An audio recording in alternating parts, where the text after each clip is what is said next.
नमस्कार बच्चों, आज आपका एक बार फिर से स्वागत है हमारे YouTube चैनल पर। आज हम इस वीडियो में आपको कक्षा 10 का हिंदी पद्य खंड को समझाएंगे, जिसका पहला जो है हमारा पार्ट वो सूरदास जी के पद हैं। तो पद से बहुत कुछ बोर्ड में पूछा जाता है आपका, तो उसकी वजह से पद बहुत इम्पॉर्टेंट हो गया है। सूरदास जी के पद में पहला पद्यांश जो है वो हमारा ये है। इससे किस तरह से क्वेश्चन और किस तरह से पूछा जाता है हम सब एक ही वीडियो में बना के आपको दिखा दे रहे हैं, ताकि आपको पेपर में समस्या ना हो। ठीक है, तो इसका जो पहला है उसको पढ़िए ज़रा। पहला पद्यांश जो बहुत पूछा जाता है इसमें है, चरण कमल बंदो हरि राही, जाकी कृपा पागु गिरी लांघे, अंधे को सब कुछ दरसाई, बहिरो सुने गूंगे पुनि बोले, रंक चले सिर छत्र धराई, सूरदास स्वामी करुणामय, बार बार बंदो तीही पाई। तो इसका सबसे पहले संदर्भ लिखना सीख लीजिए। संदर्भ आप कैसे इसका लिखेंगे वो देख लीजिए बच्चों। पहले हेडिंग डालेंगे संदर्भ, फिर डालेंगे प्रस्तुत पद्यांश महाकवि सूरदास जी के द्वारा रचित सूर सागर महाकाव्य से हमारी पाठ्य पुस्तक हिंदी के काव्य खंड में संकलित पद शीर्षक से उद्धृत है या अवतरित है। ठीक है, इसके प्रसंग मतलब जो कहना चाह रहा है, क्या कहना चाह रहा है इस पद्यांश में।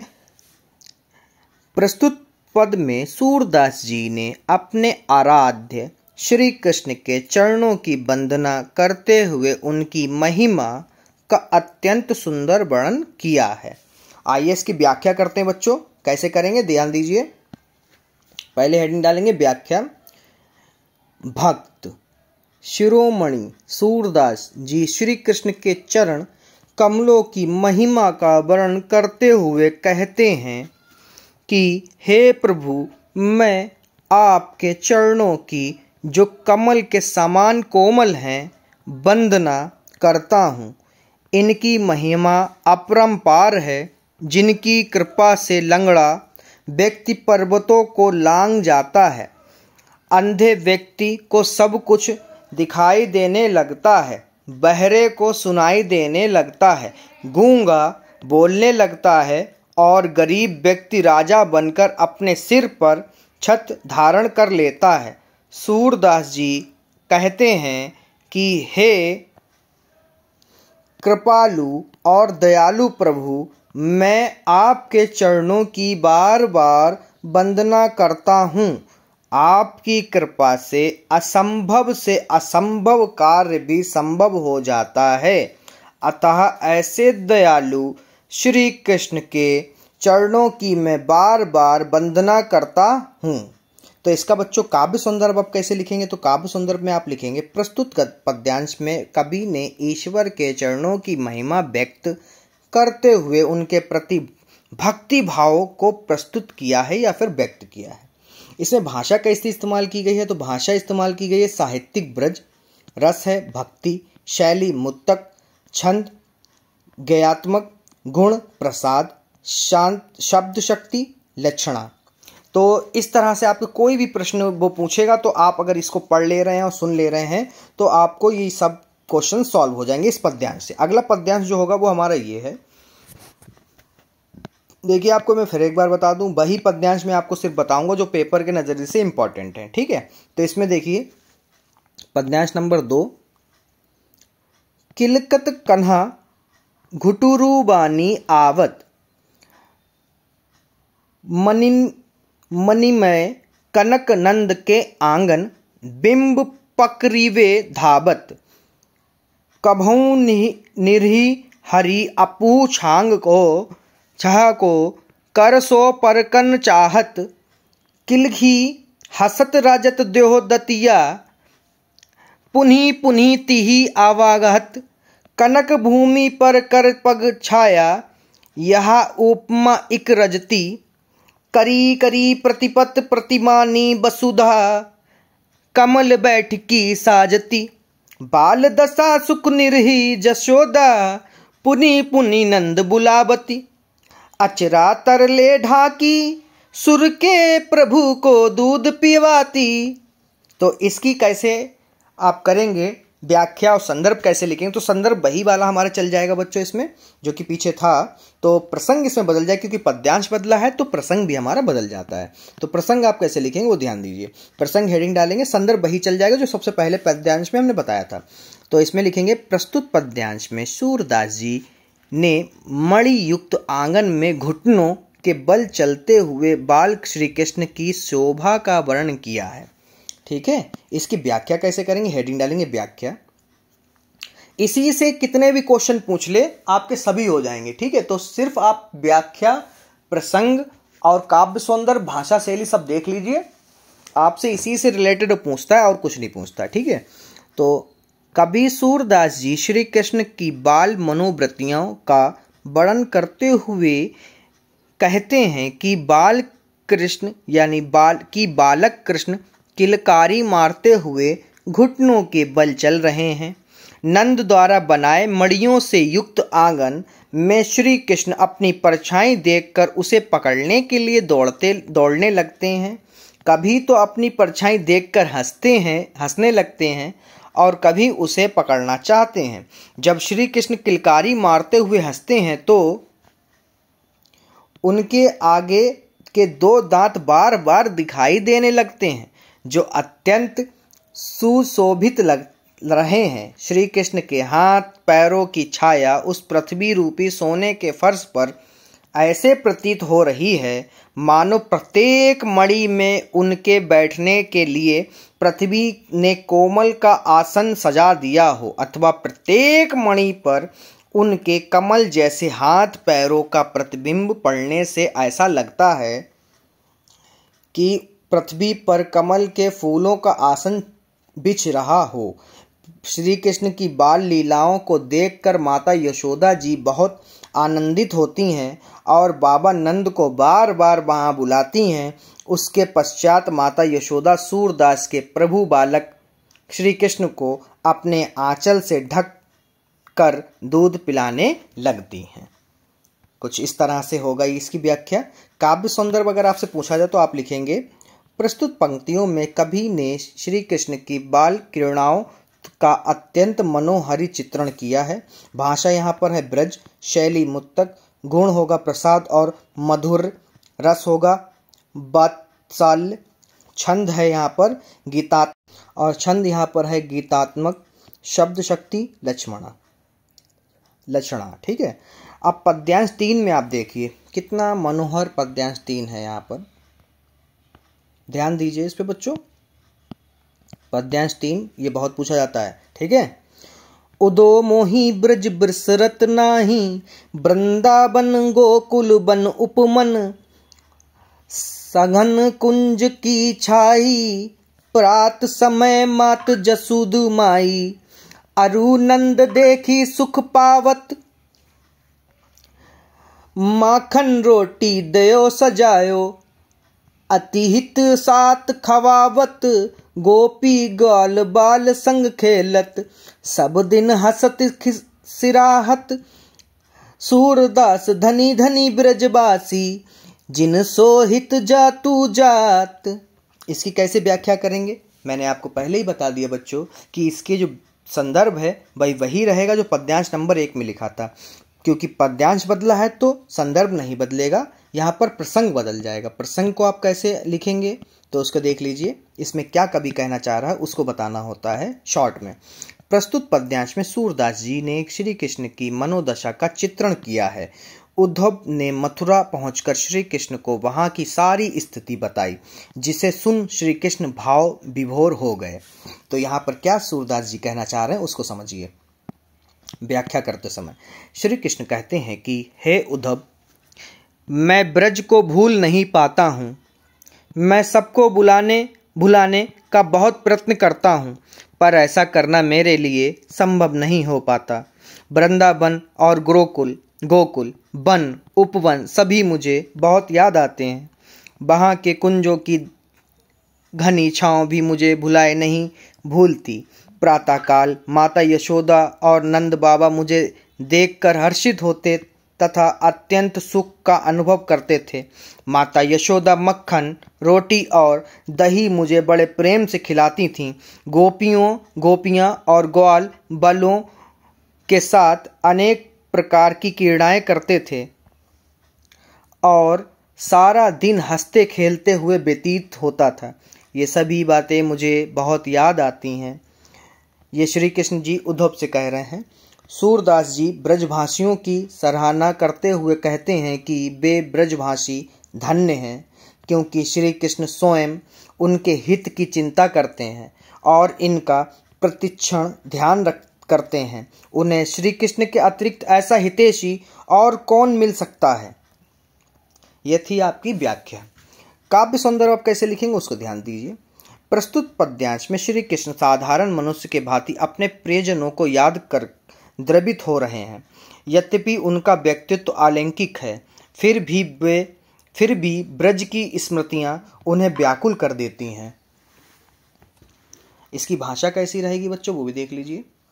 भाषा रहेगी ब्रज, गुण रहेगा मधुर, रस रहेगा श्रृंगार, छंद रहेगा ज्ञानात्मक और शब्द शक्ति है अभिधा और व्यंजना। ठीक है, अब चलते हैं पद्यांश नंबर 4 की तरफ।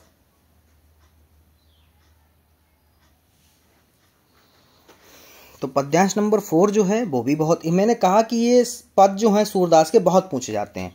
ठीक है, तो इसमें कौन सा इंपॉर्टेंट नहीं ये बताना बहुत मुश्किल है, आपको सभी देखने होंगे। ठीक है बच्चों, तो चलिए इसको देखते हैं।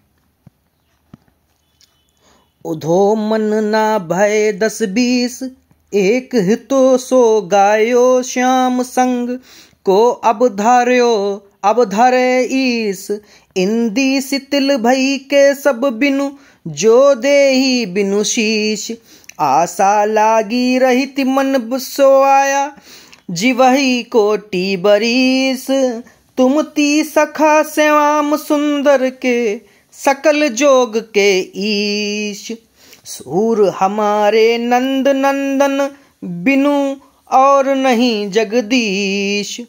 तो यहाँ पर ये आपका पद्यांश नंबर 4 समाप्त होता है। चलिए इसकी मैं पहले आपको बता दूं, उसकी संदर्भ वही रहेगा जो पहले था, क्योंकि लेसन वही है, लेखक भी वही है, पद्यांश बदला है, तो इसलिए आपका पहले तो यहाँ पे लेंगे पूर्ववत, जो पहले कराए वही रहेगा, और प्रसंग बदल जाएगा। प्रसंग में देखिए क्या कह रहा है।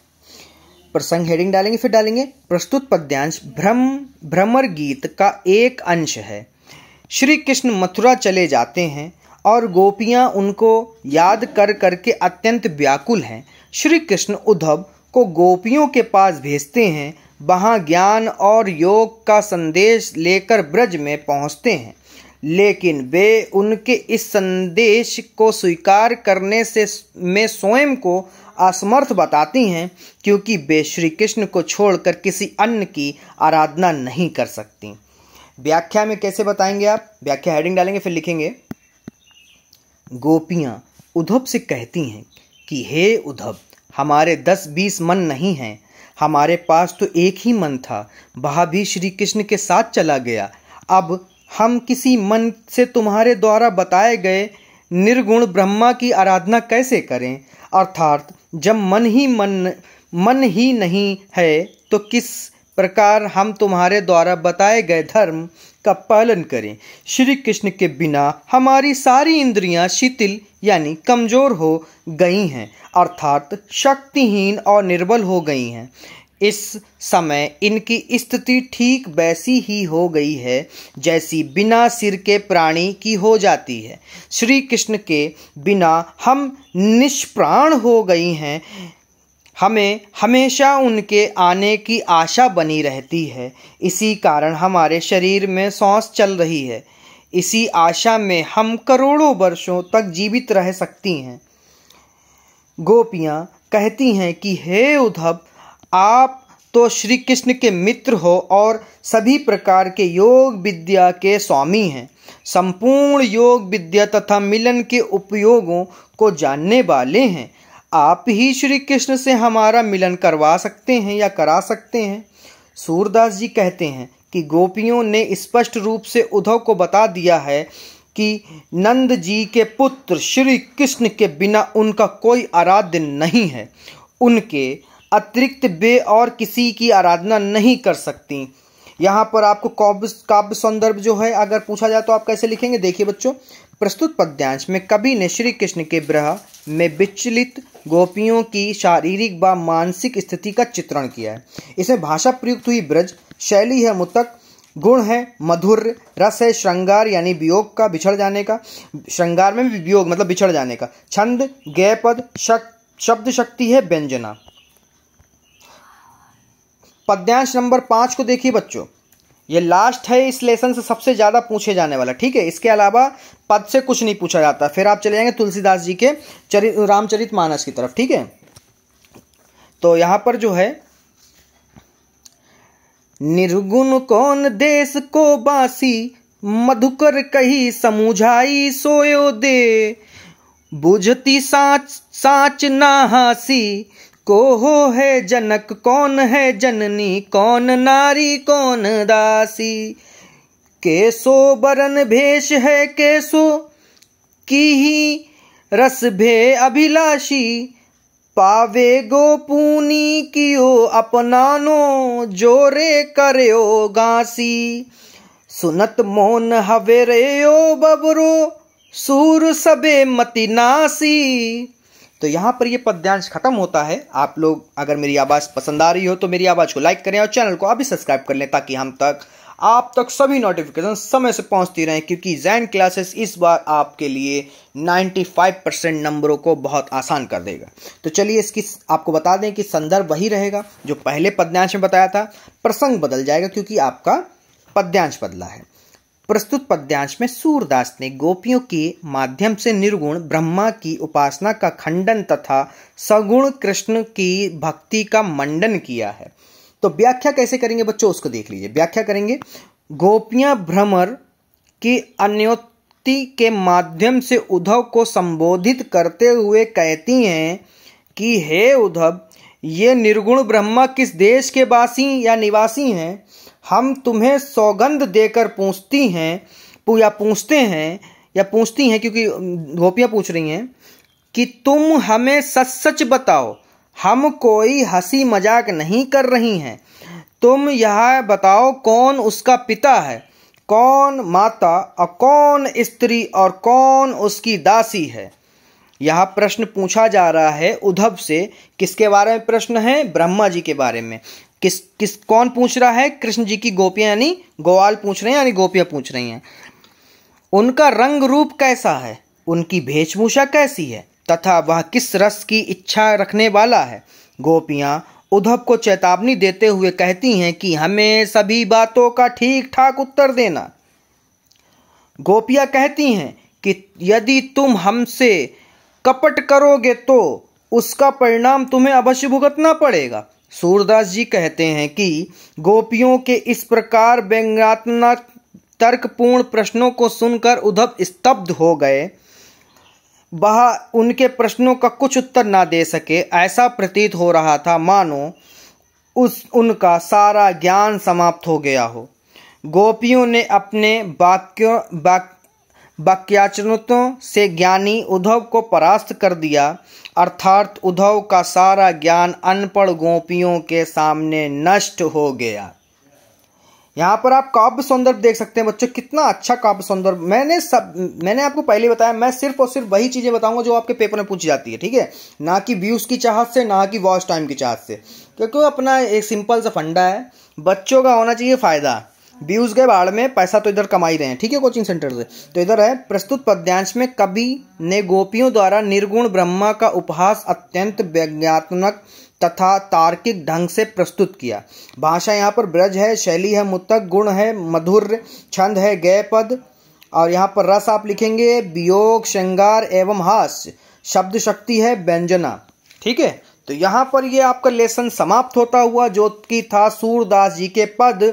इसमें बताया गया था सूरदास जी श्री कृष्ण के बाल किशोर अवस्था से लेकर जब वो मथुरा चले गए थे तो वहाँ तक की, जब उनने उद्धव को भेजा वहाँ तक की सारी कहानियों को बताया गया है। मैंने आपको पहले ही बताया, उतने ही पद्यांश दूंगा जितने कि आपके पद्यांश अधिकतर पूछे जाते हैं। तो पद्यांश नंबर 1 से लेकर पद्यांश नंबर 5 तक जो कि मैंने आपको बताए हैं, सिर्फ और सिर्फ यही पूछे जाने की सबसे अधिक संभावना है। तो नमस्कार, सत श्री अकाल, जय हिंद, जय भारत। आपको मिलते हैं अगली वीडियो में। नमस्कार बच्चों। नमस्कार बच्चों, आज जैसा कि आप स्क्रीन में देख रहे हैं, धनुष भंग रामचरितमानस लिखा गया है तुलसीदास के द्वारा। इसमें आपका सिर्फ और सिर्फ एक ही पैराग्राफ यानी हम कहें पद्यांश इम्पॉर्टेंट है, सिर्फ उसी को पढ़िए बस, ठीक है। ये धनुष भंग देख सकते हैं, जब राम जी सीता का स्वयंवर में गए थे तो धनुष को तोड़ा गया था, उसी घटना को धनुष भंग कर रामचरितमानस में तुलसीदास ने प्रकट किया है। चलिए वो कौन सा पैराग्राफ है जो आपका पूछा जाता है वो भी देख लेते हैं। ये रहा। इस पैराग्राफ को कहीं से भी एग्जामिनर पकड़ के रख देता है और आपसे पूछ लेता, तो इसलिए मुझे ये पूरा पैराग्राफ की आपको व्याख्या करके बतानी पड़ेगी, ठीक है बच्चों। पहले ही मैं बता दे रहा हूँ, वरना आप कहें सर इतना तो आता भी नहीं है। वो कहीं से भी पूछ लेगा, वो यहाँ से यहाँ तक पूछ लेगा, वो यहाँ से यहाँ तक पूछ लेगा, कहीं से भी पूछ लेगा। तो ये पैराग्राफ बहुत इंपॉर्टेंट है, सिर्फ और सिर्फ इसका धनुष भंग से एक ही पूछा जाता है, ठीक है। तो इसको बहुत ध्यान से पढ़िएगा और बहुत ध्यान से सुनिएगा बच्चों, ठीक है। तो चलिए शुरू करते हैं। उदित उदयगिरी मंच पर रघुबर बाल पतंग, बिकसे संत सरोज सब हर्षे लोचन भ्रंग। निपह केरी आशा निसी नासी, बचन नखत अबली ना प्रकाशी। मानी महिप कुमुद सकोचने, कपटी भूप उलूक लुकाने। भय विशोक कोक मुनि देवा, बरस ही सुमन जनावही सेवा। गुरुपद बंदी सहित अनुरागा, राम मुनि सन आयुष मांगा। सहजनि चले सकल जन स्वामी, मत मंजू बर कुंजर गामी। चलत राम सब पुर नर नारी, पुलक पूरी तन भय सुखारी। बंदी पितर सुर सुरकेत सभारे, जो कछु पुण्य प्रभाऊ हमारे। तो शिव धनु मृणाल की नाई, तोरु राम गणेश गोसाई। चलिए बच्चों, यहाँ पर हम लय में आ गए थे तो माफ़ करिए। आप लौटते हैं टॉपिक की तरफ। कौन से क्वेश्चन आपके पूछे जा सकते हैं इसमें, आइए वो हम आपको बता देते हैं। पहला क्वेश्चन इससे पूछा जाता है, उपयुक्त पद्यांश का संदर्भ लिखिए। चलिए संदर्भ को आपको बता देते हैं कैसे लिखना संदर्भ आपका। तो कुछ इस तरह से लिखा जाएगा संदर्भ। पहले हेडिंग डालेंगे संदर्भ। प्रस्तुत काव्यांश गोस्वामी तुलसीदास द्वारा रचित श्री रामचरितमानस के बालखंड से अवतरित है। यह हमारी पाठ्य पुस्तक के काव्य खंड में धनुष भंग शीर्षक के अंतर्गत संकलित है। इसका कुछ अलग लिखा जाता है, ठीक है। ऐसा लिखो जैसे कि एग्जामिनर फैन हो जाए आपका, ओके। तो यहाँ पर इस पूरे जो पद्यांश हमने आपको पढ़ के बताया, मैंने आपको पहले ही बताया, कहीं से भी पूछ लेता है वो। धनुष भंग का ये एक पैराग्राफ बहुत इंपॉर्टेंट है, वो कहीं से भी आपसे पूछ लेगा, ठीक है। तो चलिए इसकी रेखांकित अंश की व्याख्या करते हैं। मैंने आपको कहा कि कुछ भी पूछ ले, ये यहाँ से यहाँ तक पूछ लेगा, यहाँ से यहाँ तक पूछ लेगा, कहीं से भी पूछ लेगा एक पैराग्राफ। तो ये पूरा आपको समझना जरूरी है कि कहीं से भी आए तो आप वहाँ पे इसको कर सकें। आइए देखते हैं बच्चों, छोटा सा है, बहुत अच्छा सा। व्याख्या डालेंगे हेडिंग।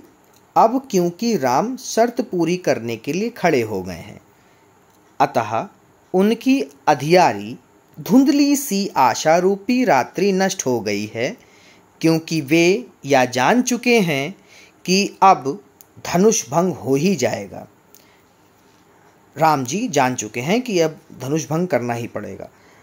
अभी तक वे सभी राजागण अपनी वीरता और संपन्नता का बढ़ चढ़कर जो बखान कर रहे थे, और भी राजा थे वहाँ पर बैठे, वो ऐसी हरकतें कर रहे थे, उनके वचन रूपी तारों का वह समूह अब चमकना बंद हो गया।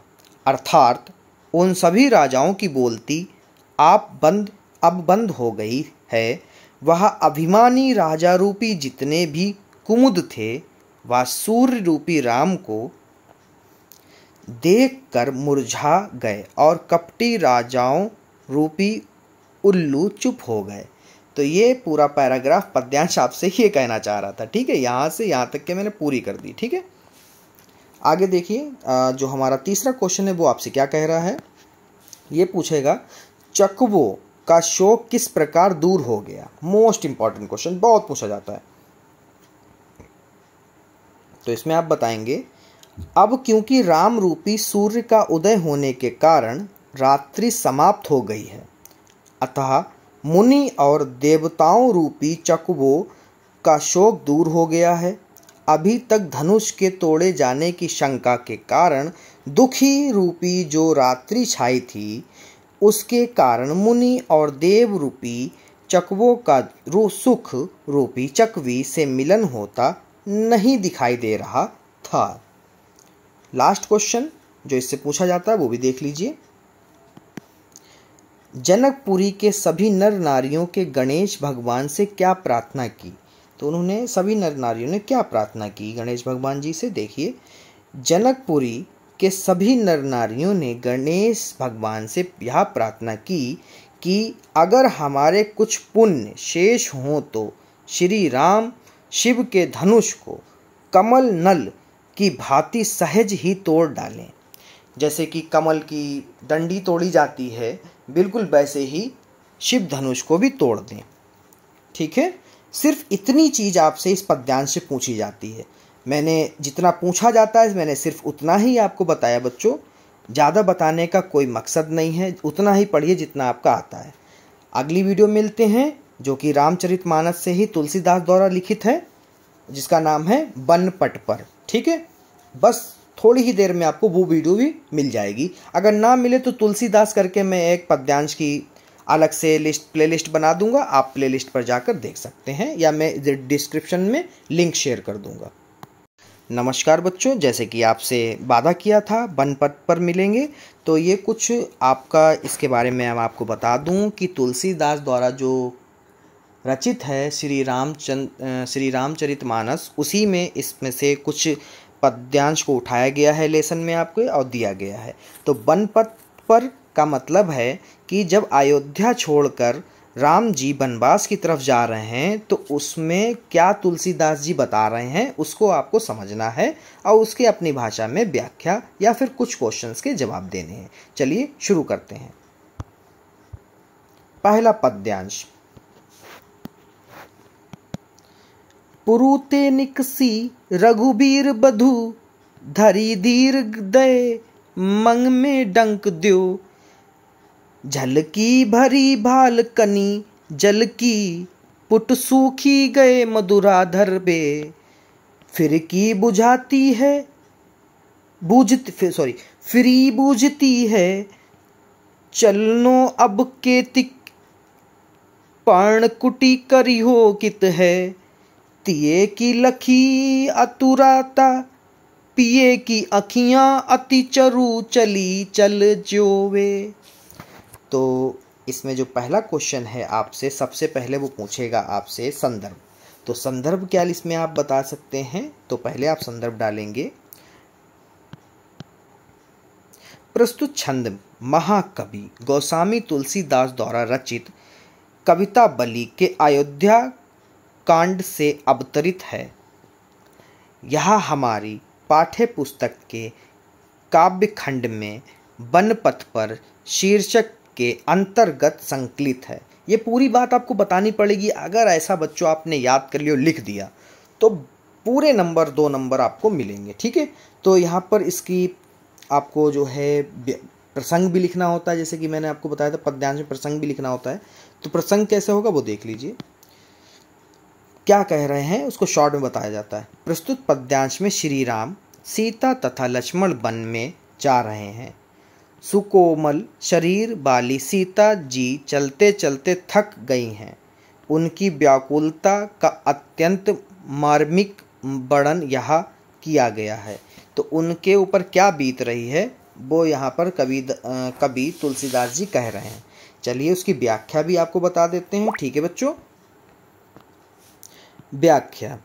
कवि तुलसीदास जी कहते हैं कि श्री राम लक्ष्मण तथा अपनी सुकोमल प्रिया यानी पत्नी के साथ महल से निकले तो उन्होंने बहुत धैर्य से मार्ग में 2 कदम रखे। सीता जी थोड़ी ही दूर चली थीं कि उनके माथे पर पसीने की बूंदें आ गईं तथा सुकोमल होंठ बुरी तरह सूख गए। तभी वे श्री राम जी से पूछती हैं कि अभी हमें कितनी दूर और चलना है और हम अपनी पर्णकुटी यानी झोपड़ी कहाँ बनाएंगे। पत्नी सीता जी इसकी इस दशा व व्याकुलता को देखकर श्री राम जी की आंखों से आंसुओं की धारा प्रवाहित होने लगी। राजमहल का सुख भोगने वाली अपनी पत्नी की ऐसी दशा देखकर वे द्रवीभूत हो गए, मतलब पिघल गए बिल्कुल।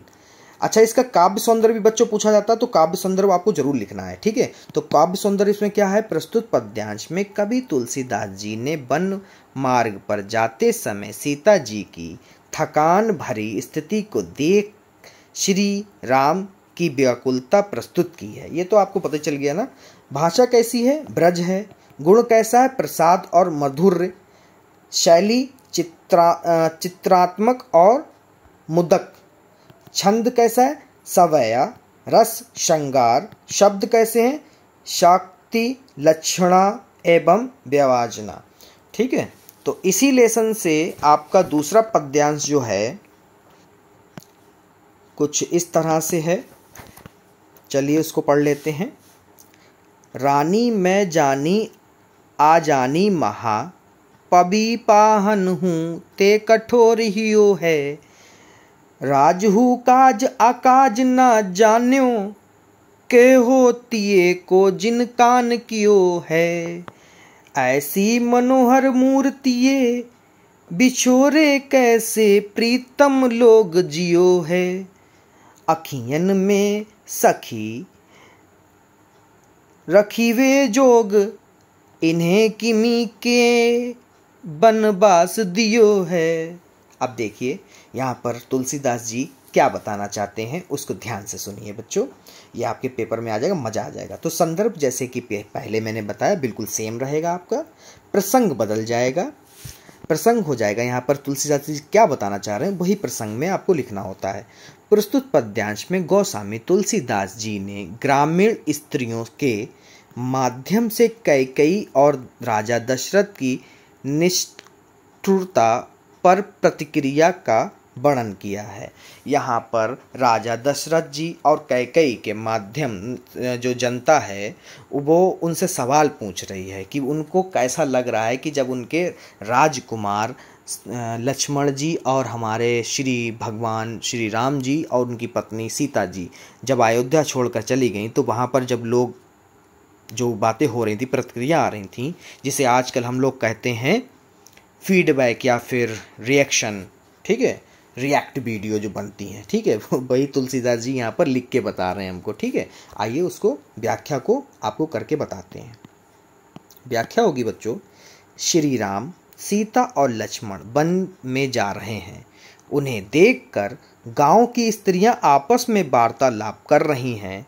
एक स्त्री दूसरी से कहती है कि मुझे यह ज्ञात हो गया है कि रानी कैकेयी बड़ी अज्ञानी हैं। वह पत्थर से भी अधिक कठोर हृदय वाली नारी हैं, क्योंकि उन्हें इन तीनों को वनवास देते समय तनिक भी दया नहीं आई। दूसरी ओर वे राजा दशरथ को बुद्धिहीन समझकर कहती हैं कि राजा दशरथ ने उचित अनुचित का भी विचार नहीं किया।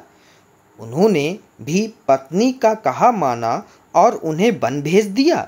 ये तीनों तो इतने सुंदर और मनोहर हैं कि इनसे बिछुड़कर इनके प्रियजन कैसे जीवित रहेंगे। है सखी, ये तीनों तो आँखों में बसाने योग्य हैं। इनको अपने से दूर नहीं किया जा सकता। इन्हें किस कारण वनवास दिया गया है, ये तो सदैव अपने सामने रखने योग्य हैं। तो इसमें ये चीज़ें आपस में लोग, वहाँ की जनता बात कर रही थी। तो ये सब बातें राजाओं तक पहुँच जाती हैं। ठीक है, तो राजा तक ये बात पहुँची।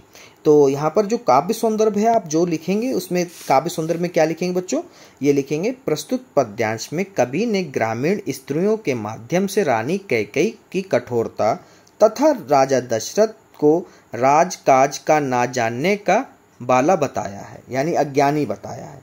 भाषा कैसी यहाँ पर है, ब्रज है, गुण मधुर्य, छंद सवया, रस श्रृंगार और करुण यहाँ पर इस्तेमाल किया है तुलसीदास जी ने। अगला जो है पद्यांश उसको बहुत ध्यान से देखिए बच्चों। ये लेसन मैंने काफ़ी बार पढ़ा है और बहुत मेरे दिल के अजीज़ है, यानी बहुत ख़ास लेसन है। यहाँ पर मैं जब भी इसको पढ़ता हूँ तो इसमें खो जाता हूँ, तो थोड़ा मैनेज कर लीजिए आप लोग। शीस जटा उर्बाहु विशाल, बिलोचन लाल तिरछी सी भी है, तून सरासन बान धरे, तुलसी बन मराग में सूठी सोहे, सादर बरही बार सुभाए, चिते तुम त्यो हमरो मन मोहे, पूछती ग्राम बधू सिए सो, कहो सवारे से सखी सवारे को है। संदर्भ जैसा आप जानते हैं, जैसे आपने पिछले में लिखा है सबसे पहले गद्यांश पद्यांश में, बिल्कुल वैसे ही आपका रहेगा। प्रसंग मैंने कहा जैसे जैसे पद्यांश आपके आगे बढ़ते रहेंगे वैसे वैसे प्रसंग और व्याख्याएं बदलती रहेंगी। यहाँ पर से कोई भी एक टॉपिक आप एक भी शब्द आप पकड़ सकते हैं कि आप कैसे पहचाने कि ये कहाँ पर का है। ठीक है, आगे देखिए प्रसंग में बात करते हैं। प्रस्तुत पद्यांश में श्री राम, सीता और लक्ष्मण वन को जा रहे हैं। मार्ग में ग्रामीण स्त्रियां उत्सुकता बश सीता जी से प्रश्न पूछती हैं। वे श्री राम जी के बारे में जानना चाहती हैं। वे उनसे परिहास भी करती हैं। ठीक है, यहाँ पर व्याख्या कैसे करेंगे उसको देखिए। इस पद्यांश को आप कैसे समझाएंगे लेखक को वो समझिए। गोस्वामी तुलसीदास जी कहते हैं कि ग्रामीण स्त्रियां सीता जी से पूछती हैं कि जिनके सिर पर जटाएं हैं, जिनकी भुजाएं और हृदय विशाल है, लाल नेत्र हैं, तिरछी भौहें हैं, जिन्होंने तरकश बाण और धनुष संभाल रखे हैं, जो वन मार्ग में अत्यंत सुशोभित हो रहे हैं, जो बार बार आदर और रुचि या प्रेम पूर्ण चित्त के साथ तुम्हारी ओर देखते हैं, उनका यह सौंदर्य हमारे मन को मोहित कर रहा है। ग्रामीण स्त्रियों सीता जी से प्रश्न पूछती हैं, हे सखी बताओ तो सही, ये सांवले से मनमोहक तुम्हारे कौन हैं, ये पूछ रहे हैं। तो यहाँ पर जो आपसे मैंने कहा कि काव्य सौंदर्य लिखना अनिवार्य है, तो प्रस्तुत पद्यांश में ग्रामीण स्त्रियों की उत्सुकता का सहज चित्रण हुआ है। भाषा ब्रज है, शैली मुतक है, गुण मधुर्य है, रस श्रृंगार है। यहाँ पर राम जी के बारे में जैसे वो व्यक्तित्व कैसा है उनका वो बताया जा रहा है। छंद सवया है, शब्द कैसे हैं, शक्ति या फिर व्यंजना। इस लेसन से आपका जो है वन पथ पर सिर्फ इतने ही पैराग्राफ पूछे जाते हैं। अगर ये आपने तैयार कर लिए तो यानी कि आपका पद्यांश भी तैयार हो गया है। नमस्कार, सत श्री अकाल, जय हिंद, जय भारत। मिलते हैं अगली वीडियो में। नमस्कार, जैन क्लासेस यूट्यूब चैनल पर आप सभी का एक बार फिर से स्वागत है। आइए आज हम मधुर मधुर सवैया पढ़ते हैं और ये सवैया और काव्यित रसखान के हैं। जी हाँ, ये वही रसखान हैं जिन्होंने श्री कृष्ण को गाया है, जिन्होंने कृष्ण की माधुरी बंसी तनों को सुनाया है और उसी के तनों की तरह ही इनकी सवैया भी मधुर हैं। जिस प्रकार श्री कृष्ण की बांसुरी के तने गोपियों के मन को चुरा लिया करती थी, ठीक उसी तरह रसखान के सवैया भी पढ़ने वाले का मन को हर लेती है। तो नमस्कार, आइए शुरू करते हैं रसखान के सवय को। मानुष हो तो वही रस खानी, बसों ब्रज गोकुल गाँव के ग्वारन। और जो पशु हो तो कहाँ बस मेरो, चरौनित नंद की धेनु मझारन। पाहन हो तो वही गिरी को, जो धर्यो कर छत्र पुरंदर धारन। और जो खग हो तो बसेरो करो मिली, कारिंदी कुल कदम्ब की डारन। जो खग हो तो बसेरो करो मिली, कारिंदी कुल कदम्ब की डारन। इसका बच्चों सबसे पहले संदर्भ आप लिखेंगे, वो लिखेंगे प्रस्तुत पद्य रसखान कवि द्वारा रचित सुजान रसखान से हमारी पाठ्य पुस्तक हिंदी के काव्य खंड में संकलित सवय शीर्षक से अवतरित है। प्रसंग में बच्चों आप क्या लिखेंगे उस पर भी ध्यान दीजिए। प्रसंग में आप लिखेंगे, इस पद्य में रसखान ने पुनर्जन्म में विश्वास व्यक्त किया है और अगले जन्म में श्री कृष्ण की जन्मभूमि यानी ब्रज में जन्म लेने एवं उनके समीप ही रहने की कामना की है।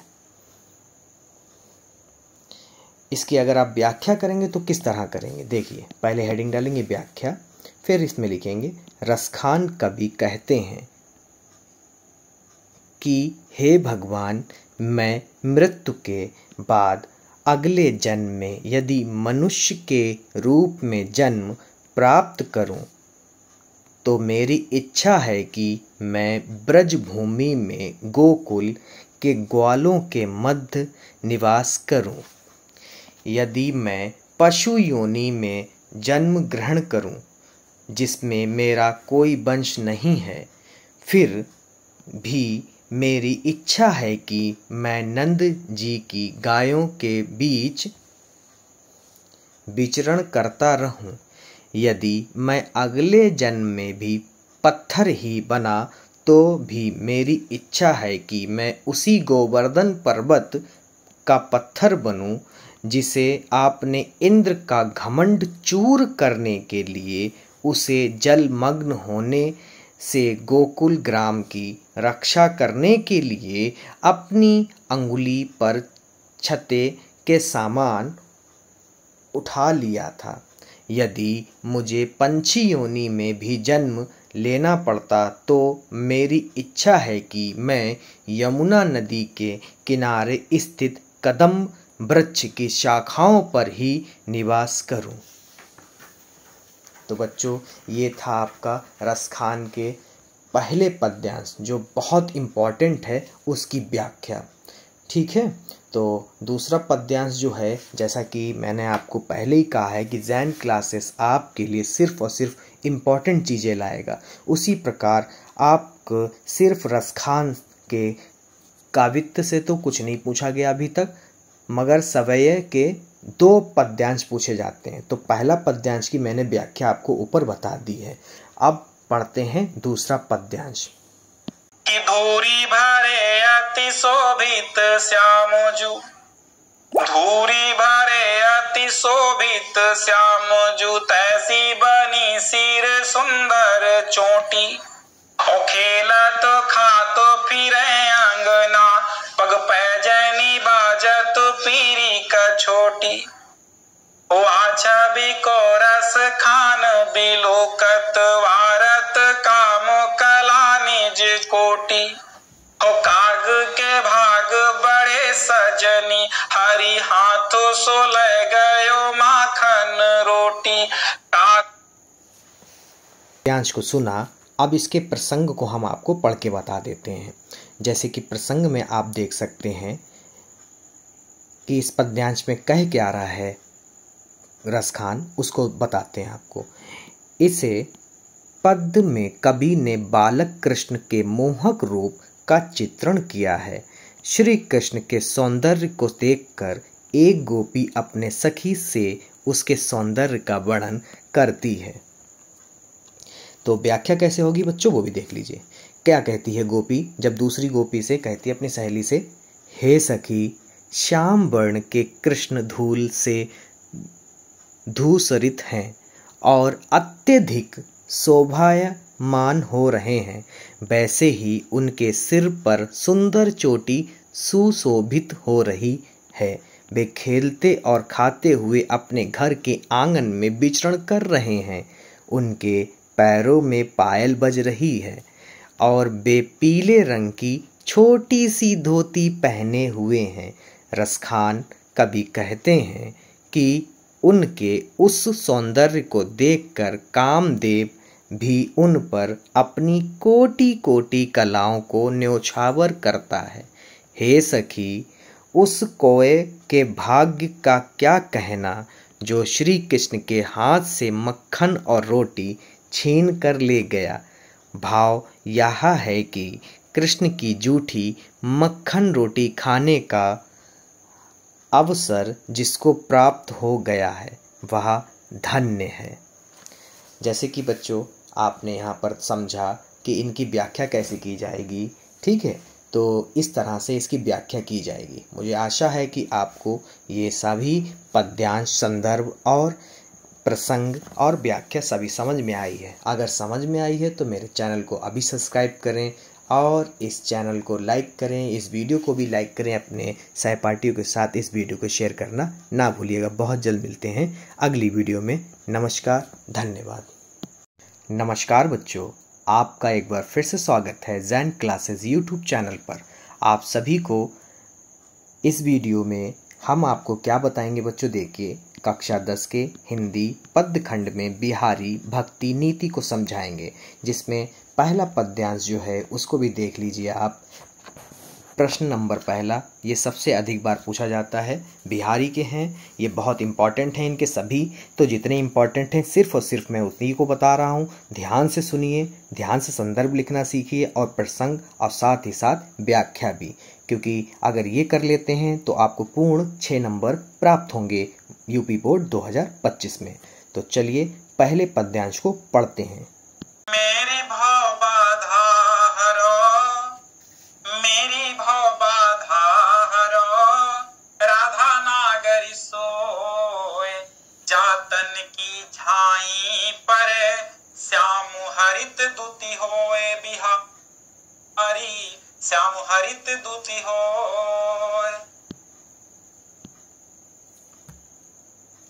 तो जैसे कि आपने ये, अब हम आपको संदर्भ भी बता देते हैं।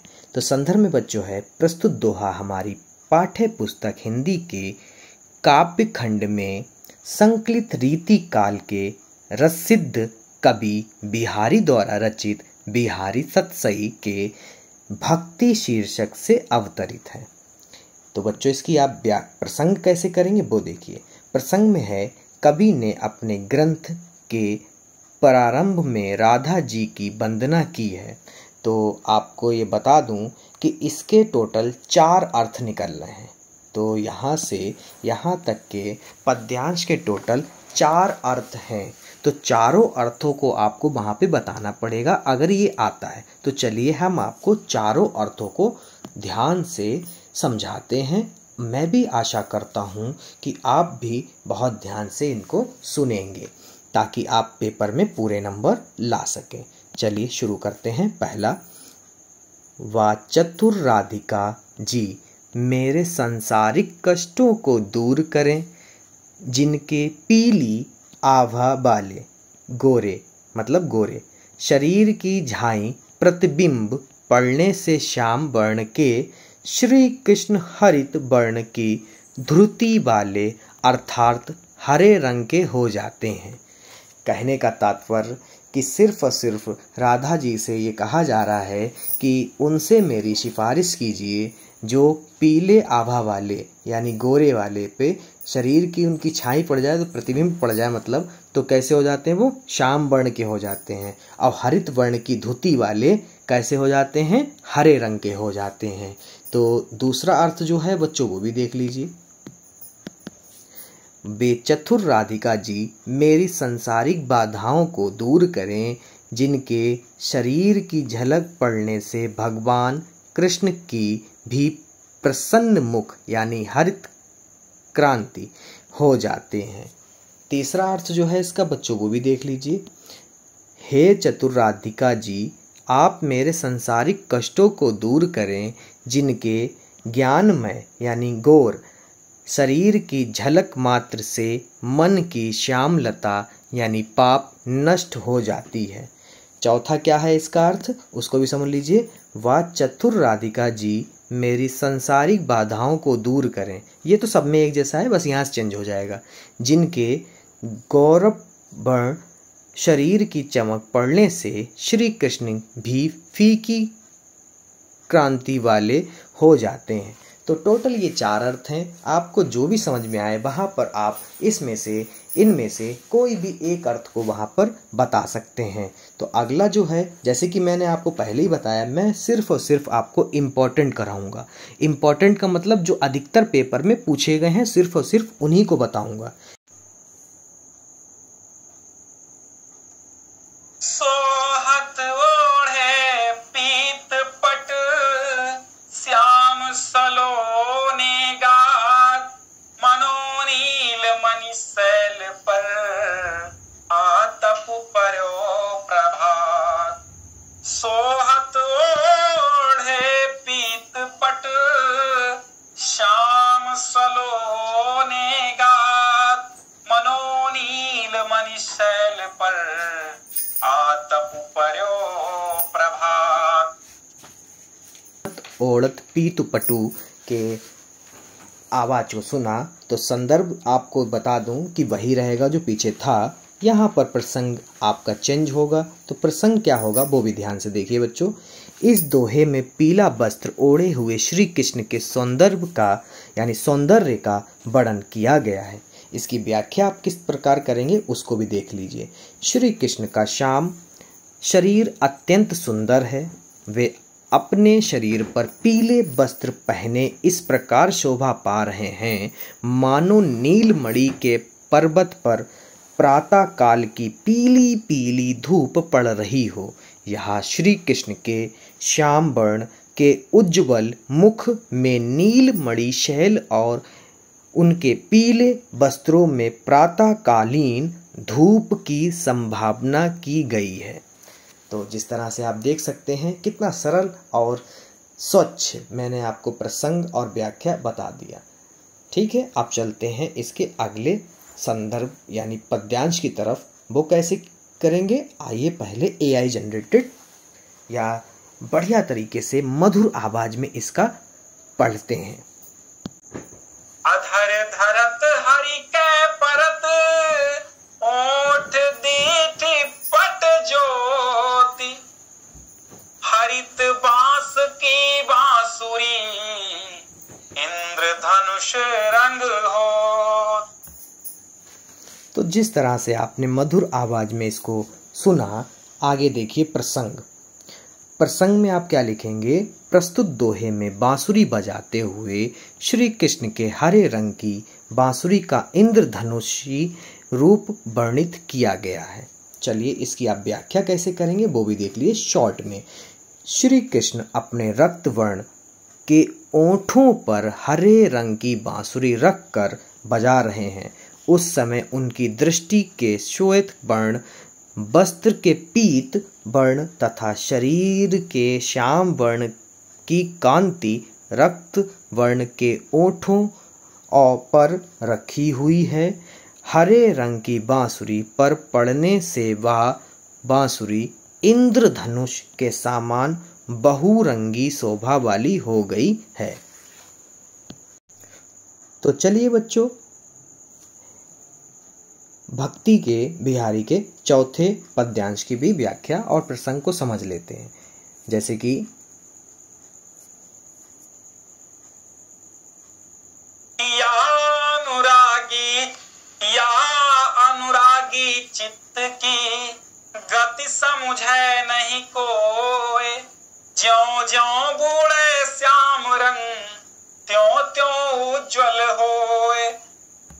तो जिस तरह से आपने मधुर आवाज में इसको पढ़ा या सुना, आगे देखिए कैसे इसके प्रसंग को लिखते हैं।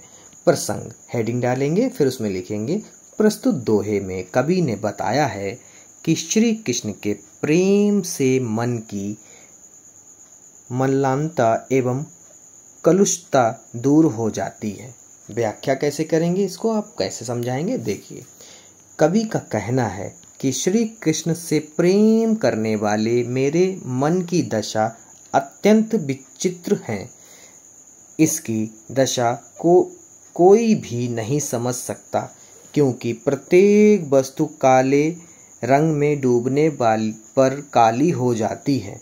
श्री कृष्ण भी श्याम वर्ण के हैं, किंतु कृष्ण के प्रेम में मग्न यह मेरा मन जैसे जैसे श्याम रंग यानी कि कृष्ण की भक्ति ध्यान आदि में मग्न होता है, वैसे वैसे श्वेत यानी पवित्र होता जाता है। तो आगे देखते हैं इसका छठा पद्यांश भक्ति से। लगुया मन सदन में हरिया वे की बाट। छठा देखिएगा कि तो लगुया मन सदन में हरिया वे की बाट, और बिकट जटे जो लगु निपट खुले न कपट कपाट खुले। तो जिस तरह आपने इसको मधुर आवाज में सुना, आगे इसके प्रसंग पे भी इसी प्रकार ध्यान दीजिए। प्रसंग में है, इस दोहे में कवि ने ईश्वर को हृदय में बसाने के लिए कपाट का त्याग करना आवश्यक बताया है। व्याख्या कैसे करेंगे बच्चों, उसको भी देख लिए। कविवर बिहारी का कहना है कि इस मान रूपी घर में तब तक ईश्वर किस मार्ग से प्रवेश कर सकता है जब तक मन रूपी घर में दृढ़ता से बंद किए हुए कपाट रूपी किवाड़ पूरी तरह से नहीं खुल जाते, अर्थात हृदय से कपट निकाल देने पर ही हृदय में ईश्वर का प्रवेश व निवास संभव है।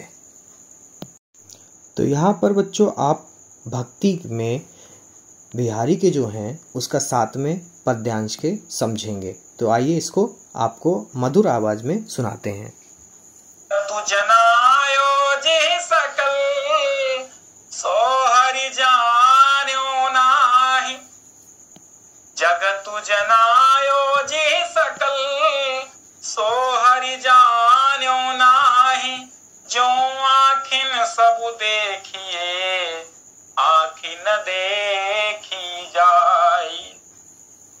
तो जिस तरह से आपने इसको मधुर आवाज में सुना, अगर फिर से सुनने की इच्छा है तो बैठ जाकर सुन सकते हैं।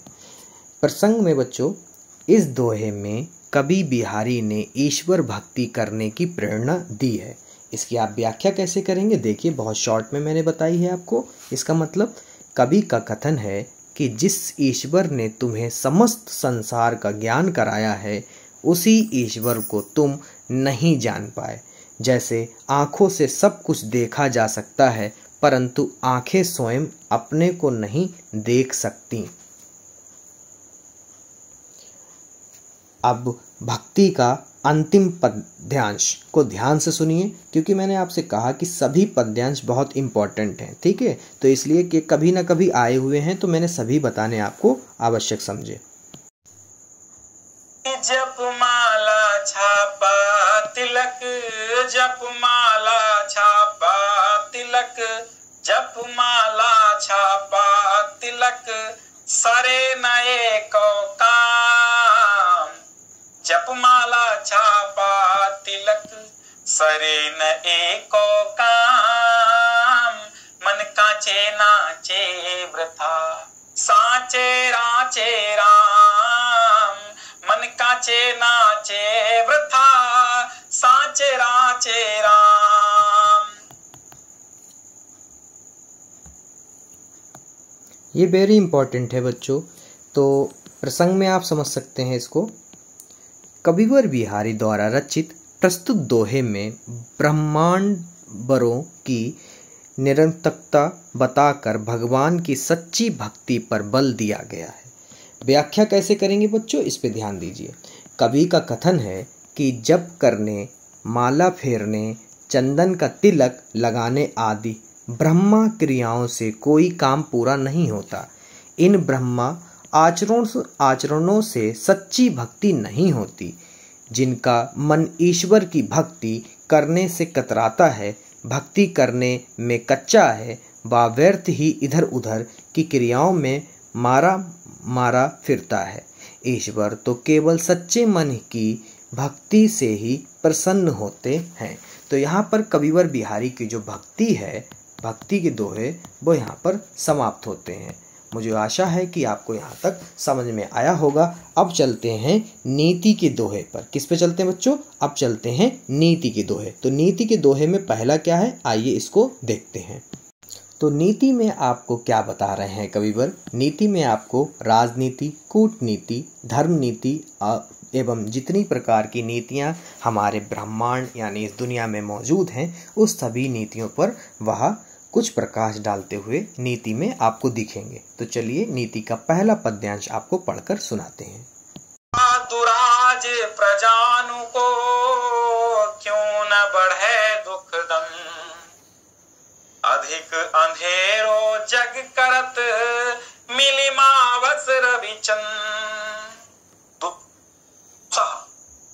तो जिस तरह से आपने इसको सुना, आइए इसके सबसे पहले नीति का, क्योंकि अब पैराग्राफ चेंज हुए तो नीति में आपका संदर्भ भी चेंज होगा। अच्छा, नीति का संदर्भ आप कैसे लिखेंगे, आइए उसको समझ लीजिए। संदर्भ डालेंगे, प्रस्तुत दोहा कविवर बिहारी द्वारा रचित बिहारी सतसई से हमारी पाठ्य पुस्तक हिंदी के काव्य खंड में संकलित नीति शीर्षक से उद्धृत है। जैसे वहाँ पर आपने भक्ति डाला था, यहाँ पर क्या डालेंगे, नीति। ठीक है। प्रसंग में बच्चों क्या करेंगे, आइए देखिए। प्रसंग में लिखेंगे, प्रस्तुत दोहे में दो राजाओं के शासन से उत्पन्न कष्टों का वर्णन किया गया है। इसकी व्याख्या कैसे करेंगे वो भी ध्यान से देखिए। व्याख्या हेडिंग डालेंगे, फिर लिखेंगे, कवि का कथन है कि एक ही देश में दो राजाओं के शासन से प्रजा के दुख और संघर्ष अत्यधिक बढ़ जाते हैं। दोहरे शासन में प्रजा उसी प्रकार दुखी हो जाती है जिस प्रकार अमावस्या की रात्रि में सूरज और चंद्रमा एक ही राशि में मिलकर संसार को गहन अंधकार से पूर्ण कर देते हैं। कहने का तात्पर्य है कि एक राज्य में सिर्फ एक ही राजा हो, अगर एक राज्य में दो राजा होंगे तो वहाँ की प्रजा पर अत्यधिक संघर्ष पड़ जाएगा। तो यहाँ पर ये कवि बताना चाह रहे हैं। तो नीति का अगला जो पैराग्राफ है यानी पद्यांश है, उसको ध्यान से देखिए बच्चों। आइए इसको भी पढ़ के आपको सुनाते हैं। चलिए इस बार खुद की आवाज में कोशिश करते हैं। बसे बुराई जसु तन, ताही को सनुमानु, भले भलो कही छोड़िए, खोटे गृह जपुदानु, खोटे गृह जपुदान। तो जिस तरह से आपको ये पढ़ के सुनाया, तो यहाँ पर जो है ये 2016-2018 में आया, तो ये सभी के सभी इम्पोर्टेंट हैं, खासकर बिहारी के आप जरूर सुनिएगा। तो प्रसंग में जो है आप इसको कैसे लिखेंगे, ध्यान दीजिए।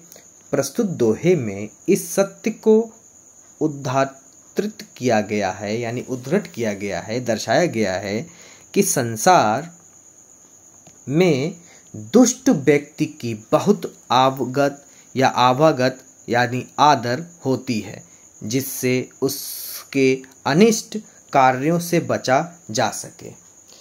तो इसका कहने का तात्पर्य क्या है, आइए व्याख्या में समझते हैं। तो समझिए ध्यान से बच्चों। कवि का मत है कि जिसके पास अनिष्ट करने की शक्ति, यानी अनिष्ट का मतलब क्या होता है बच्चों, बुराई करने की शक्ति है, उसका संसार में बहुत आदर होता है। भले को हानि ना पहुंचाने वाला समझकर, अर्थात भला कहकर सब छोड़ देते हैं, अर्थात उसकी उपेक्षा करते हैं। लेकिन अनिष्ट ग्रह के आने पर जप दान आदि करके उसे शांत करते हैं। तात्पर्य यह है कि जिसमें बुराई या दुष्टता होती है, लोग उसी का सम्मान करते हैं। तो बच्चों यहाँ पर नीति का तीसरा पद्यांश को ध्यान से पढ़िए, ठीक है। तो ध्यान से सुनिएगा बच्चों, ध्यान से। नर की अरु नल नीर की, गति एके करी जोए। जे तो नीचो है चले, ते तो ऊंचे होय। फिर से एक बार मेरे साथ में पढ़िए। नर की अरु नल नीर की, गति एके करी जोड़। जे तो नीचो है चले, ते तो ऊंचे होय। बहुत सुंदर बच्चों। आगे देखते हैं प्रसंग से आप कैसे लिखेंगे। इसका प्रसंग में लिखेंगे, प्रस्तुत दोहे में बताया गया है कि मनुष्य जितना नर्म होता है, यानी नम्र, उतना ही ऊपर उठता है। चलिए इसकी व्याख्या को ध्यान से सुनिए, सुन लीजिए। आप लोग अगर फेयर करना चाहते हैं तो वीडियो को रोक लिया करिए और फेयर कर लीजिए, या फिर आप कहीं पे नोट करना चाहते हैं तो वहां पे नोट कर लीजिए। ठीक है, आप सुनिए। कविवर बिहारी का कथन है कि मनुष्य की और नल के जल की समान स्थिति होती है। जिस प्रकार नल का जल जितना नीचे होकर बहता है, उतना ही ऊंचा उठता है, उसी प्रकार मनुष्य जितना नम्रता का व्यवहार करता है, उतनी ही अधिक उन्नति करता है। इस प्रकार मनुष्य और नल का पानी जितना नीचे होकर चलते हैं, उतना ही ऊंचा उठते हैं। आशा करता हूँ ये समझ में आया होगा। आगे देखते हैं चौथा, और इस भक्ति और नीति का अंतिम है। ठीक है, फिलहाल है तो आपकी किताब में बहुत सारे, मगर मैंने जितने भी वीडियो में डाले हैं ये सारे के सारे इंपॉर्टेंट है। बाकी आप चेक कर लीजिए, कभी नहीं आए हैं। ठीक है, तो इतना, यानी कि ये लास्ट है, इसको देखिए। तो चौथा यानी कि इसका लास्ट, बहुत ध्यान से पढ़ते हैं। ठीक है बच्चों।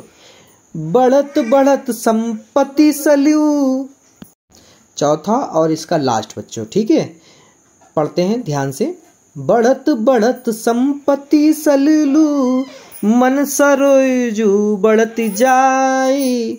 घटत घटत सुन फिरी घटे, बरु समूल कुमिलाई। एक बार फिर से बच्चों ध्यान से। बढ़त बढ़त संपत्ति सल्लू, मन सरोजू बढ़ी जाई। घटत घटत सुन फिरी घटे, बरु समूल गुमिलाई। तो यहाँ पर प्रसंग को ध्यान से पढ़िए बच्चों। प्रस्तुत दोहे में कवि ने धन के बढ़ने पर मन पर पड़ने वाले प्रभाव का वर्णन किया है। तो व्याख्या है, कवि का कथन है कि धन रूपी जल के बढ़ जाने के साथ साथ मन रूपी कमल भी बढ़ता चलता जाता है, किंतु धन रूपी जल के घटने के साथ साथ मन रूपी कमल नहीं घटता, अपितु समूल नष्ट हो जाता है। अर्थात धन के बढ़ जाने पर मन की इच्छाएं भी बढ़ जाती हैं, परंतु धन के घट जाने पर मन की इच्छाएं नहीं घटती। तब परिणाम यह होता है कि मनुष्य यह सह नहीं पाता और दुख से भरे हुए के समान हो जाता है। ठीक है बच्चों, आशा करता हूँ आपको सब समझ में आया होगा। अगर आप यहाँ तक बने हुए हैं हमारी वीडियो में, तो आप मेरे चैनल को सब्सक्राइब कर दीजिए, वीडियो को लाइक कर दीजिए, ताकि हमारी वीडियो आप तक समय से पहुँचती रहे। नमस्कार, धन्यवाद, सत श्री अकाल, जय हिंद, जय भारत। नमस्कार बच्चों, आप सभी का एक बार मेरे YouTube चैनल में फिर से स्वागत है। आज हम इस वीडियो में बच्चों समझने वाले हैं लेसन 5 कक्षा 10 हिंदी पद्य खंड, जिसको लिखा है सुमित्रा नंदन पंत ने। इन्होंने, पहले हम चींटी के बारे में आपको बताएंगे, जिसने चींटी के बारे में इन्होंने बताया है बहुत सुंदर, और फिर चंद्रलोक में प्रथम बार। इसमें आप समझेंगे व्याख्या, पद्यांश और उन पर आधारित प्रश्न, सब एक ही व्याख्या के टाइम हम सब बताते चलेंगे। ठीक है, अगर आप व्याख्या करना सीख गए तो उस पर कुछ भी पूछा जाएगा तो आप बता देंगे। ठीक है, तो पहला जो है उसे देखें। पहला पद्यांश इनका है,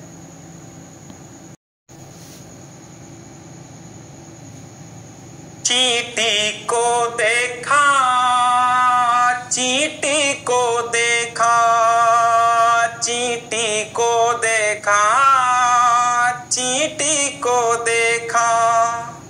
वो सरल विरल काली रेखा, वो सरल विरल काली रेखा, तम के तागे सी जो हिल डुल, चलती लघु पद पल पल मिल जिल, वो है पिपीलिका पाती, देखो ना किस भांति काम करती वह संतत, कन कन कन के चुनती अविरत, कन कन कन के चुनती अविरत, गाय चराती धूप खिलाती, बच्चों की निगरानी करती, लड़ती अरि से तनिक न डरती, चींटी को देखा, चींटी को देखा। कविवर सुमित्रा। तो यहाँ तक आपका जो है इसमें पूछा जाएगा। तो सबसे पहले इसमें संदर्भ लिखने को आएगा। तो संदर्भ आप कैसे लिखेंगे बच्चों, उसको देखिए। संदर्भ में लिखेंगे प्रस्तुत पद्यावतरण प्रकृति के सुकुमार कवि सुमित्रा नंदन पंत द्वारा रचित युगवाणी काव्य संग्रह की चींटी शीर्षक कविता से हमारी पाठ्य पुस्तक हिंदी के काव्य खंड में संकलित किया गया है।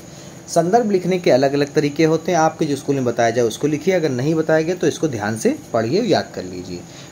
प्रसंग में आप क्या लिखेंगे, प्रसंग में देखिए हेडिंग डालेंगे प्रसंग। इस अवतरण में कवि ने चींटी जैसे लघु प्राणी की परिश्रमशीलता का वर्णन करके मनुष्य को उससे प्रेरणा प्राप्त करने का संदेश किया है। अब इसकी व्याख्या भी बच्चों पहुँचते हैं तो व्याख्या बहुत थोड़ी सी लॉन्ग हो जाएगी, मगर आप मुझे उम्मीद है कि आप देखेंगे और इसको समझेंगे तो आप अपनी भाषा में इसको करेंगे। तो व्याख्या की हेडिंग डालेंगे, फिर उसमें लिखेंगे कवि प्रश्न करता है कि क्या तुमने कभी चींटी को ध्यानपूर्वक देखा है। चींटियों की पंक्ति एक सरल यानी सीधी काली और बिरल रेखा समान प्रतीत होती है। वह अपने छोटे छोटे पैरों से प्रति क्षण चलती रहती है। चींटियाँ जब मिलकर चलती हैं तो ऐसा मालूम पड़ता है जैसे कोई पतलंगा काला धागा हिल डुल रहा हो। कभी आगे कहता है कि वह चींटियों की पंक्ति यानी कतार है। तुम ध्यान से देखो कि वह किस प्रकार निरंतर चलती रहती है। वह निरंतर अपने काम में जुटी रहती है और अपने व अपने परिवार के लिए छोटे छोटे उपयोगी कणों को बिना रुके लगातार चुनती रहती है। इतना ही नहीं, उसका भी घर समाज है। यह गाय चराती है और उन्हें धूप खिलाती है। प्राणी शास्त्रियों के अनुसार चींटियों में भी गाय होती हैं। वे अपने बच्चों की देखभाल करती हैं, अपने शत्रुओं से निर्भय होकर लड़ती हैं, अपनी सेना सजाती हैं तथा घर आंगन और रास्ते को साफ करती प्रतीत होती हैं। तो बच्चों ये था पहला पद्यांश जिसको सुमित्रानंद पंत ने लिया है युगवाणी से। हाँ, इसका जो नाम है वो है चींटी। तो यहाँ से इसको आपका इम्पोर्टेंट है बहुत, ठीक है। अगला देखते हैं, अब है चंद्रलोक। अब आप कहोगे सर चींटी से आपने एक ही पढ़ा है, तुम चींटी से यही जो है अगर पूछा जाएगा सुमित्रानंदन से तो सिर्फ और सिर्फ यही पैराग्राफ है जो अधिकतर पूछा जाता है, बाकी सब कुछ नहीं, खास नहीं है। इसलिए अब चलते हैं चंद्रलोक में प्रथम बार पर। तो बच्चों इसको हम ही पढ़ के आपको सुनाते हैं थोड़ी सी मधुर भाषा में। पहला पद्यांश, ठीक है, इसमें सिर्फ और सिर्फ यही इंपॉर्टेंट है। आपको एक बार फिर से मैं बता देता हूँ, आगे के इंपॉर्टेंट नहीं है, तो सिर्फ और सिर्फ इसी को पढ़िए, यही मिल जाएगा आपको अगर सुमित्रानंदन पंत से अगर 2025 में आता है तो, ठीक है। चंद्रलोक में प्रथम बार मानव ने किया पदार्पण, छिन्न हुए लो देश काल के दुर्जय बांधा बंधन। दिग्विजयी मनुसूत निश्चय यह महत ऐतिहासिक क्षण, भू विरोध हो शांत निकट आए सब देशों के जन। युग युग का पौराणिक स्वप्न हुआ मानव का संभव, सभारंभ शुभ नए चंद्र युग का भूत को दे गौरव। तो ये था आपका इम्पोर्टेंट चंद्रलोक में प्रथम बार का। तो इसमें आप संदर्भ कैसे लिखेंगे बच्चों? संदर्भ लिखेंगे, प्रस्तुत पंक्ति कविवर सुमित्रानंदन पंत द्वारा रचित त्रेता नामक काव्य संग्रह से हमारी पाठ्य पुस्तक हिंदी के काव्य कांड में संकलित चंद्रलोक में प्रथम बार शीर्षक कविता से अवतरित है। इसमें बच्चों प्रसंग आप कैसे लिखेंगे उसको ध्यान से देखिए। प्रसंग हेडिंग डालेंगे, फिर इसमें लिखेंगे, इन पंक्तियों में कवि ने मानव के चंद्रमा पर पहुंचने की ऐतिहासिक घटना के महत्व को व्यक्त किया है। यहाँ कवि ने उन संभावनाओं का भी वर्णन किया है जो मानव के चंद्रमा पर पैर रखने से साकार होती प्रतीत हो रही हैं। तो इस बच्चों इसकी व्याख्या कैसे करेंगे, आइए उसको भी समझ लेते हैं। व्याख्या है, कवि कहता है कि जब चंद्रमा पर प्रथम बार मानव ने अपने कदम रखे तो ऐसा करके उसने देश काल के उन सारे बंधनों जिन पर विजय पाना कठिन माना जाता था छिन्न भिन्न कर दिया।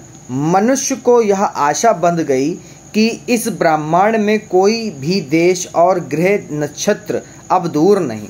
यह निश्चय ही मनु के पुत्रों यानी मनुष्यों की दिग्विजय है। यह ऐसा महत्वपूर्ण ऐतिहासिक क्षण है कि अब सभी देशों के निवासी मानवों को परस्पर विरोध समाप्त करके एक दूसरे को निकट आना चाहिए और प्रेम से रहना चाहिए। यह संपूर्ण विश्व ही अब एक देश में परिवर्तित हो गया है। सभी देशों के मनुष्य अब एक दूसरे के निकट आए, यही कवि की आकांक्षा है। आगे बच्चों, मनुष्य का युगों युगों से चंद्रमा के साथ घनिष्ठ संबंध रहा है।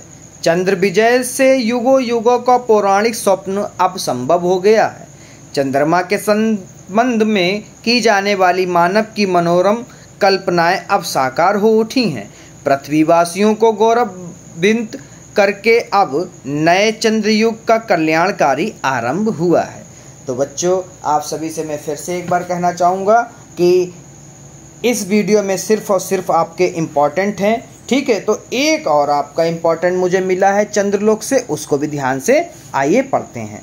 तो प्रश्न व्याख्या नंबर 2 है, अणु युग बने धरा जीवन हित स्वर्ण सृजन को साधन मानवता ही विश्व सत्य भूराष्ट्र करे आत्मार्पण धरा चंद्र की प्रति परस्पर जागत जगत प्रसिद्ध पुरातन हृदय सिंधु में उठता है सौरवागिक ज्वार देख चंद्रानन।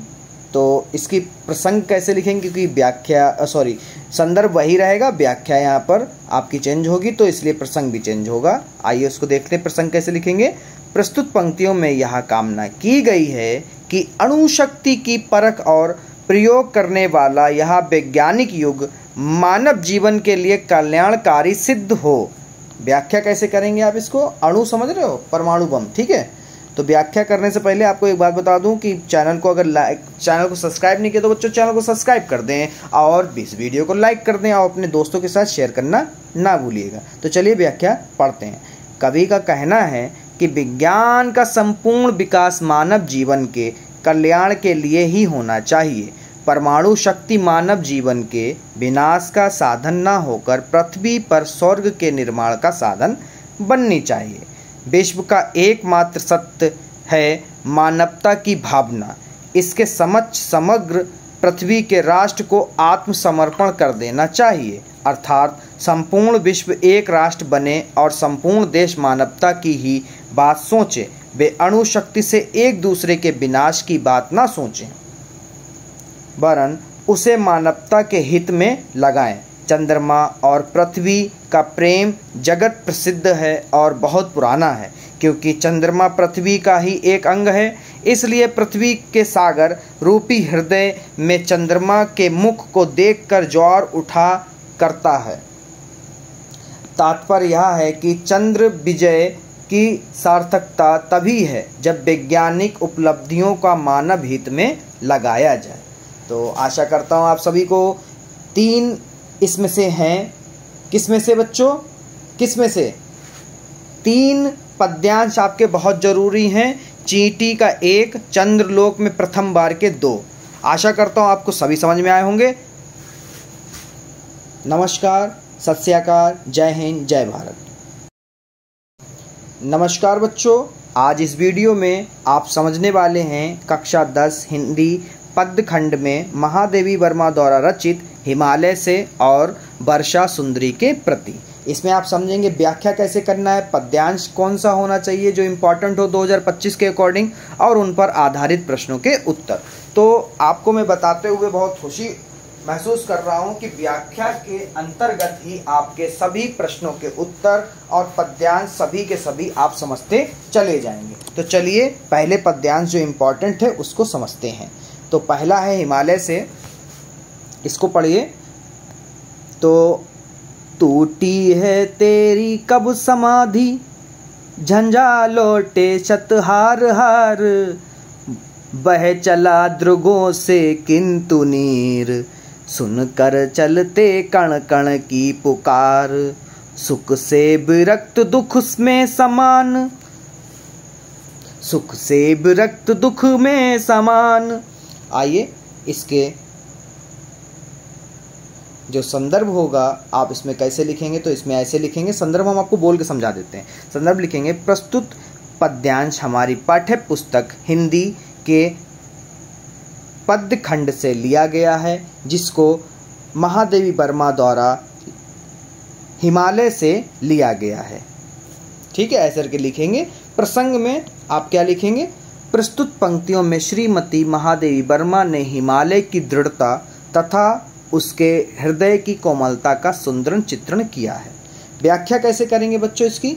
महादेवी जी ने हिमालय को एक समस्थित योगी के रूप में देखा है। वे उससे कहती हैं कि हे हिमालय, सैकड़ों आंधी तूफान तुझसे टकराते हैं और तुम्हारी दृढ़ता के सम्मुख हार मानकर लौट जाते हैं, किंतु तुम अविचल भाव से समाधि में लीन रहते हो। इतनी बड़ी सहन शक्ति और दृढ़ता होने पर भी तुच्छ धूल के चलते कण की करुण पुकार सुनकर तुम्हारी आंखों से करुणा के आंसू जलधारा बनकर बहने लगते हैं। तुम में दृढ़ता है पर हृदय की कोमलता भी है। तुम्हारी सुख भोग में अशांति नहीं है। तुम सुख और दुख में एक समान रहते हो। यह समस्त समतत्व की भावना तुम्हारी उच्चता की घोतक है। ठीक है, पहले कि आपको हमने व्याख्या संदर्भ बता दिए। संदर्भ तो आपको इतने बताएं कि आप संदर्भ खुद ही लिख लेंगे बच्चों। ठीक है, तो आइए पद्यांश नंबर 2 को पढ़ते हैं। मेरे जीवन का आज मूक, तेरी छाया से हो मिलाप, तन मेरी तन तेरी साधकता छू ले, मन ले करुणा की थाय नाप, उर में पाबस द्रग में बिहान, उर में पाबस द्रंग में बिहान। तो ये था आपका पद्यांश नंबर 2। मैं सिर्फ और सिर्फ आपको इम्पॉर्टेंट ही बता रहा हूँ बच्चों, तो इसलिए मेरी वीडियो को लाइक करें, चैनल को अभी सब्सक्राइब कर दें। चलिए आपको बताते हैं प्रसंग कैसे लिखना है, क्योंकि संदर्भ तो वही रहेगा क्योंकि ये भी हिमालय से है। इन पंक्तियों में कावित्री हिमालय की महानता का वर्णन करती हुई अपने जीवन को हिमालय के सामान ढालना चाहती हैं।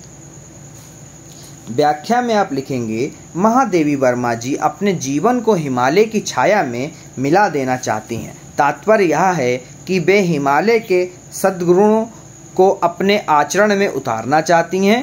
इसीलिए वे हिमालय से कहती हैं कि मेरी कामना है कि मेरे शरीर भी तुम्हारी तरह कठोर साधना शक्ति से परिपूर्ण हो और हृदय में तुम्हारी जैसी करुणा का सागर भर जाए। मेरे हृदय में तुम्हारे जैसी करुणा की बरसात के कारण सरलता बनी रहे, परंतु आँखों में ज्ञान की ज्योति जगमगाती रहे।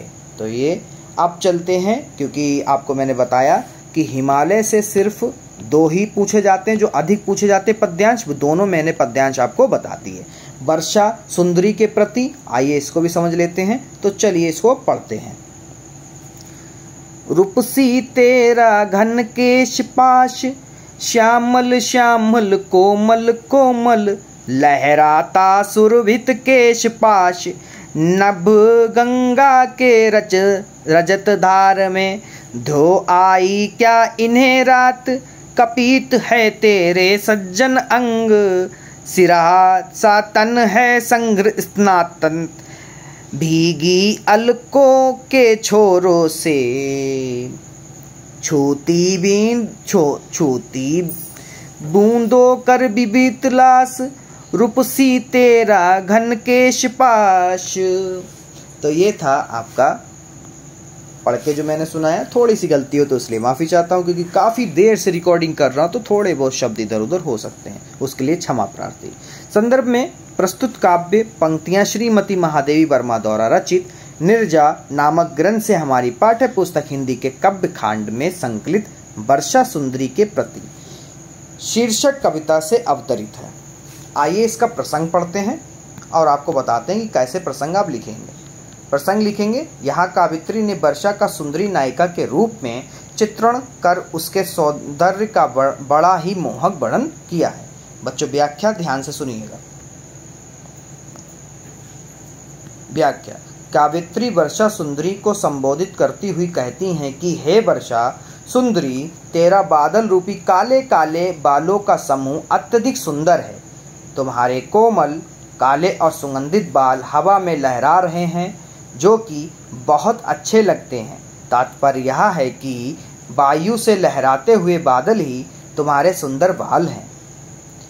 कावित्री पूछती है कि हे वर्षा सुंदरी, क्या तुम अपने इन बालों को रात में आकाशगंगा की चांदनी के समान उजली धारा जलधारा में धोए आई हो, क्योंकि तुम्हारा संपूर्ण अंग जल में भीगे होने के कारण शीत से काँप रहे हैं। तुम्हारे रोमांचित और सिरहते शरीर को देखकर ऐसा प्रतीत होता है कि जैसे तुम अभी स्नान करके आई हो, क्योंकि तुम्हारे भीगे बालों से जल की बूंदें नृत्य करती हुई नीचे टपक रही हैं। हे वर्षा सुंदरी, तुम्हारी बादल रूपी घने बालों का समूह बहुत ही सुंदर प्रतीत हो रहा है। चलिए अगली देखते हैं बच्चों। अगला पद्यांश है हमारा, इसको ध्यान से देखिएगा। सौरभ भीनी झिना गीला, लिपटा मृदु अंजन साक दूलक, चल अंचल में झर झर झरते, पथ में जुगनू के स्वर्ण फूल, दीपक से देता बार बार तेरा उज्ज्वल चिंतवन विलास, रूप सी तेरा घन केश पाश, रूप सी तेरा घन पाश। तो इसको ध्यान से सुनिएगा बच्चों। प्रसंग, क्योंकि संदर्भ वही रहेगा आपका। प्रसंग होगा, प्रस्तुत पंक्तियों में वर्षा सुंदरी के श्रृंगार का अद्भुत वर्णन किया गया है। व्याख्या आप कैसे लिखेंगे, व्याख्या को जरा ध्यान से देखिए। कावित्री कहती है कि हे वर्षा रूपी नायिका, तुमने बादलों के रूप में एक सुगंधित पारदर्शक कुछ गीला एवं हल्का काले रंग का छीना रेशमी वस्त्र धारण कर लिया है। आकाश में चमकने वाले जुगनू ऐसे लग रहे हैं मानो तुम्हारे हिलते हुए आंचल से मार्ग में सोने के फूल झर रहे हों। बादलों में चमकती बिजली ही तुम्हारी उज्ज्वल चितवन है। जब तुम अपनी ऐसी सुंदर दृष्टि किसी पर डालती हो तो उसके मन में प्रेम के दीपक जगमगाने लगते हैं। हे रूपवती वर्षा सुंदरी, तुम्हारी बादल रूपी केश राशि अत्यधिक सुंदर है। यहाँ पर तीसरा और ये लास्ट है, वर्षा सुंदरी का लास्ट और तीसरा, ठीक है। तो उज्ब शीत बच पर चंचल है, बकपंतों का अरविंद हार, तेरी निशबों से छूभू को बन बन जाती मलयाज ब्यार। कैकी रब की निरपुर ध्वनि सुन, जगती जगती के मूक प्यास, रूप सी तेरा घन केश पाश, रूप सी तेरा घन केश पाश। तो यहाँ पर प्रसंग आप कैसे लिखेंगे? इन पंक्तियों में वर्षा रूपी सुंदर रमणी के सौंदर्य का अलंकारिक वर्णन हुआ है। व्याख्या में, हे वर्षा रूपी सुंदरी, सांस लेने के कारण ऊपर उठे तथा कपित तेरे वक्ष स्थल पर आकाश में उड़ते हुए बगुलों की पंक्तियों रूपी श्वेत कमलों का हार हिलता हुआ सा महसूस या मालूम पड़ रहा है। जब तुम्हारे मुख से निकली बूंद रूपी सांसें पृथ्वी पर गिरती हैं तो उससे पृथ्वी के स्पर्श से उठने वाली एक प्रकार की महक मलेगिरी की सुगंधित वायु के समान प्रतीत होती हैं। तुम्हारे आगमन पर चारों ओर नृत्य करते हुए मोरों की मधुर ध्वनि सुनाई पड़ने लगती है, जो कि तुम्हारे पैरों में बंधे हुए धुधुरों के समान मालूम पड़ती है, जिसको सुनकर लोगों के मन में मधुर प्रेम की प्यास जागृत होने लगती है। तात्पर्य यह है कि मोरों की मधुर आवाज़ से वातावरण में जो मधुरता छा जाती है, वह लोगों को आनंद और उल्लास से जीने की प्रेरणा प्रदान करती है। उनके हृदय में मौन रूप में छिपा हुआ प्यार मुखर रूप से धारण कर लेता है, जो उनकी जीने की इच्छा को बलवती बनाता है। हे वर्षा रूपी सुंदरी, तुम्हारी बादल रूपी बालों की राशि अत्यधिक सुंदर है। तो यहाँ पर ये समाप्त होता है बच्चों। आपको फिर मैं बता दूँ तो हिमालय से में सिर्फ 2 हैं, शायद हिमालय में शायद 1 है, और यहाँ पर वर्षा सुंदरी से 3 है। ठीक है, इन पद्यांशों को आप पढ़ लीजिए ध्यान से, सिर्फ और सिर्फ यही बोर्ड में आपको मिलेंगे। बहुत जल्द मिलते हैं आपको अगली वीडियो में। नमस्कार, धन्यवाद, जय हिंद, जय भारत, सत श्री अकाल।